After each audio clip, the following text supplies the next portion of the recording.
मुख्य मुद्दा ये रहा,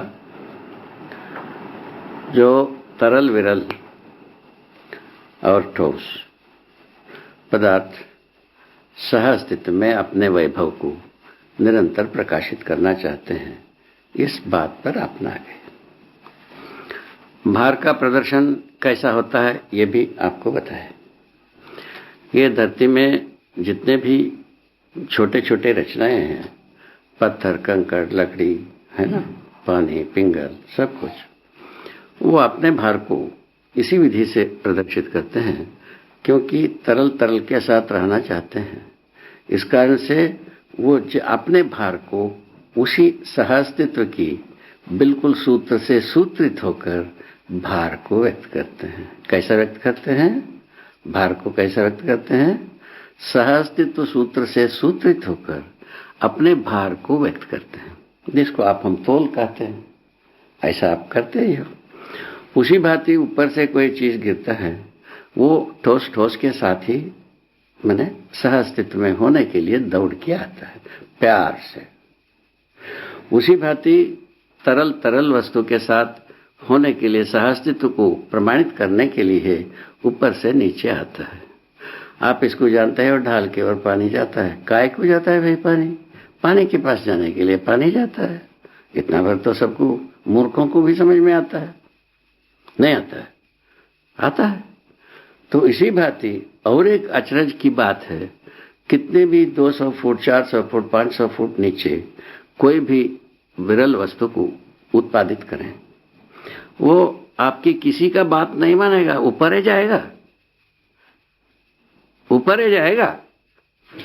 आपके पास ऐसा कोई भी अवकात नहीं है, तमीज नहीं है, उसमें भार नहीं है, ऐसा बताने का। विज्ञान संसार के पास ऐसा कोई तमीज नहीं है, विरल वस्तु में भार नहीं है, ऐसा बताने का कोई तमीज नहीं है। भार रहता ही है, क्योंकि वो अणु समूह ही है, उसमें भार होता ही है। वो भार क्या चीज है? विरल वस्तु के साथ विरल वस्तु सह अस्तित्व को प्रकाशित करता है, वो प्रसन्नता को व्यक्त करता है। क्या प्रसन्नता? व्यवस्था में भागीदारी प्रसन्नता है। ये परमाणु में भी यही ध्वनि निकलती है। वो व्यवस्था में ही सभी वस्तु आश्वस्त होना चाहते हैं, अपने प्रकाशमानता को निरंतर बुलंद बनाए रखना चाहते हैं। ये बात ऐसी है, उससे अपने को ये प्रेरणा मिलती है, मनुष्य भी व्यवस्था में जीने की जरूरत है। अभी तक मनुष्य व्यवस्था में जिए नहीं, ये बात सही है। उसका प्रमाण यही है, मनुष्य तो जितने भी किया है, आबादी से बर्बादी ज्यादा किया है। आबादी में एक ही बात आबादी दिखी पड़ती है, जनसंख्या वृद्धि। बाकी सब का तो बर्बादी की ज्यादा है, आबादी की कम है। आबादी में और क्या दिखा? दूर श्रवण, दूरगमन, दूरदर्शन, जो यंत्र तंत्र हमको हासिल हो गया, ये एक आबादी है। बाकी सब बर्बादी है, ऐसा देखने को मिला। ठीक है, यदि ठीक से ये मन में आता है, हमको ये पीड़ा होना चाहिए कि हम व्यवस्था को पहचानें, व्यवस्था में जीवें, व्यवस्था में प्रमाणित हों। हम सुखपूर्वक जीने के लिए दूसरों को सुखी बनाने की आवश्यकता है, इस बात को निश्चयन करें। यही एक सुखद रास्ता का ये आसार बनता है। ऐसा मैंने देखा है, मैं समझा है। हम जीने का उपक्रम में हम समाज व्यवस्था में ही जीता हूं। ये ऐसा मैं अपने में प्रमाणित हूं। बाकी प्रमाणित होना चाहते हैं, नहीं चाहते हैं, इसका तो आप ही निश्चय करोगे। ये बात कुल मिलाकर के, जिसको हम जो भार कहते हैं, गुरुत्वाकर्षण कहते हैं, ये सबका व्याख्या क्या है? यदि सकारात्मक पक्ष में हम सब सोचते हैं तो यही है, व्यवस्था में प्रकाशित होने की ही प्रणाली में ये सब प्रदर्शन है। ऊपर से नीचे वस्तु आना, या जैसा ऊपर से कोई चीज को फेंकने के लिए हम कोई बल को लगाते हैं, वो बल किसी न किसी दूर में जाकर के शून्य हो जाता है। शून्य होने के बाद उतने ही बल को पुनः जहां से फेंके थे वहां आकर के उतने ही बल को पुनः प्रदर्शित कर देता है। तो ये स्वाभाविक क्रिया है। किस बात से? वियोग के लिए जो बल मिली, संयोग के लिए उतना ही बल मिली। हरिहर जय हो, मंगल हो, कल्याण हो। क्या हुआ? धरती से वियोग के लिए जितना बल प्रयोग किया उतना ही बल पुनः उपार्जित कर वो वस्तु प्रदर्शित करके वो संयोग के लिए बल प्रदर्शन कर दिया। इस ढंग की ये विन्यास हैं। इन विन्यासों को हम यदि अपने मनगणंत बर्बादी के लिए व्याख्यायित करते हैं, हम कितना विज्ञानी ज्ञानी क्या है आप ही सोच लीजिए। मूल्यांकन करिए, संसार को मार्गदर्शन करिए, संसार को सही पथ को प्रदर्शित कराइए। यही बनता है। सभी अच्छे व्यक्ति के साथ तो इतना ही बनता है। तो इसी क्रम में ये कार्यक्रम है। ये तो हुआ भार का बात, ठीक है। भार के बाद क्या बताया? मात्र गुरुत्वाकर्षण और भार। गुरुत्वाकर्षण और भार मूलतः भार का 2 सूत्र लगती है इसमें। तो प्रत्येक इकाई में जो चुंबकीय बल संपन्नता है ही एक बात, ये परस्परता में चुंबकीय धारा बनती है।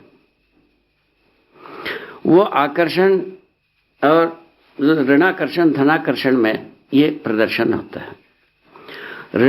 धनाकर्षण में जो प्रदर्शन करता है जो भाग, उसमें भार प्रदर्शन हो जाता है। ऋणाकर्षण में जो अपना स्थिति को प्रदर्शित करता है उसमें भार प्रदर्शित होता नहीं है।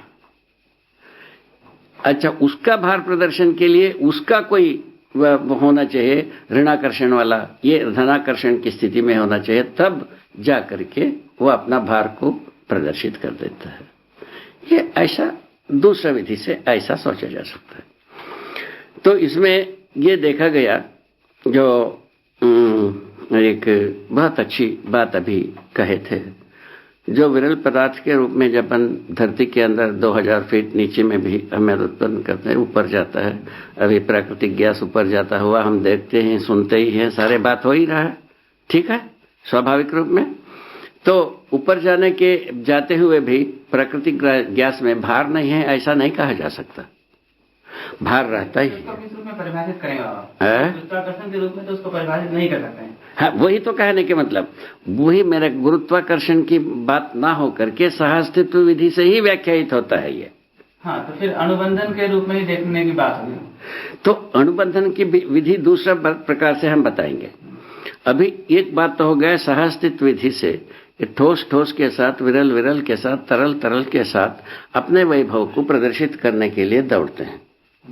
आप कोई बल लगाइए चाहे ना लगाइए, बात पूरा हो गई। यही भार है, यही भार है। और वो प्रदर्शित करता है, दौड़ता है। वो जो माने सहअस्तित्व को प्रमाणित करने के लिए दौड़ता है, उसी गति को हम अवरोध करने पर वो भार में हमको मिल जाता है, भार की गणना में मिलता है। दौड़ने वाला वस्तु को हम कहीं भी रोक लेते हैं, वो उसका भार है, वो उसका भार प्रदर्शन वहां होता है। कितना सही है? बहुत सही बात है। महाराज जी, इसी संदर्भ में अभी आप बोले धनाकर्षण और ऋणाकर्षण, तो इसमें धनाकर्षण और ऋणाकर्षण के एक बार स्पष्ट व्याख्या।